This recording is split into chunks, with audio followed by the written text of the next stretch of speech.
Bismillahirrahmanirrahim. Assalamualaikum warahmatullahi wabarakatuh. Apa kabar anak-anak? Semoga sehat selalu.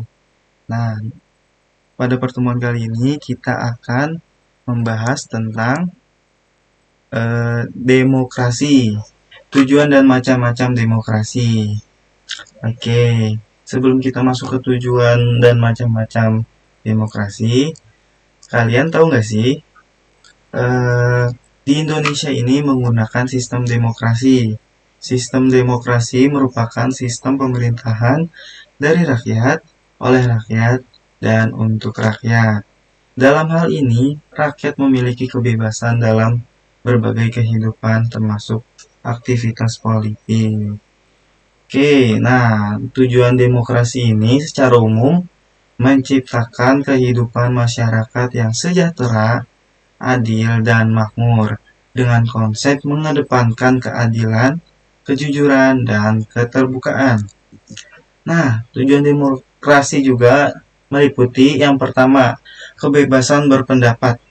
Nah, tujuan demokrasi ini memberi kebebasan dalam berpendapat dan juga berekspresi. Nah, selanjutnya, menciptakan keamanan dan ketertiban. Demokrasi bertujuan menciptakan keamanan dan ketertiban, juga ketentraman di lingkungan masyarakat. Nah, selanjutnya, demokrasi mendorong masyarakat aktif dalam pemerintahan. Demokrasi ini mengedepankan kedaulatan rakyat, sehingga rakyat dilibatkan dalam setiap proses pemerintahan, mulai dari pemilihan umum secara langsung, hingga memberi aspirasi terkait kebijakan publik. Nah, selanjutnya ada membatasi kekuasaan pemerintahan. Kekuasaan tertinggi dalam negara yang menganut sistem pemerintahan demokrasi ini ada di tangan rakyat. Artinya, rakyat berhak memberi aspirasi dan kritik pada pemerintah. Nah, selanjutnya yang terakhir, mencegah perselisihan. Dalam suatu negara demokrasi, setiap masalah atau konflik yang terjadi akan diselesaikan dengan musyawarah dan membuat terhindarnya perselisihan. Nah, selanjutnya macam-macam demokrasi.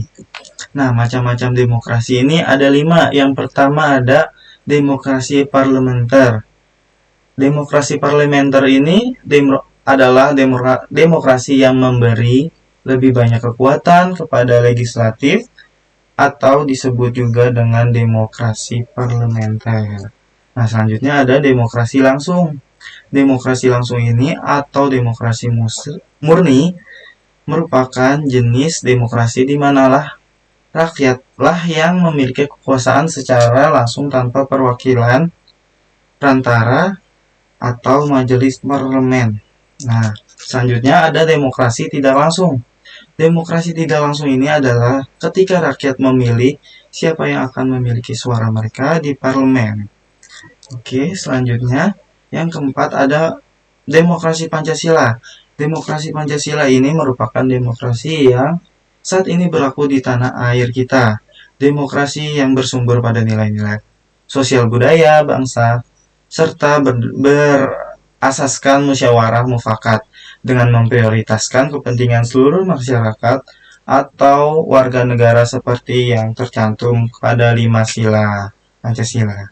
Nah, yang terakhir nih ada demokrasi presidensial. Nah, demokrasi presidensial ini merupakan sistem pemerintahan negara republik di mana kekuasaan eksekutif dipilih melalui pemilu dan terpisah dengan kekuasaan legislatif.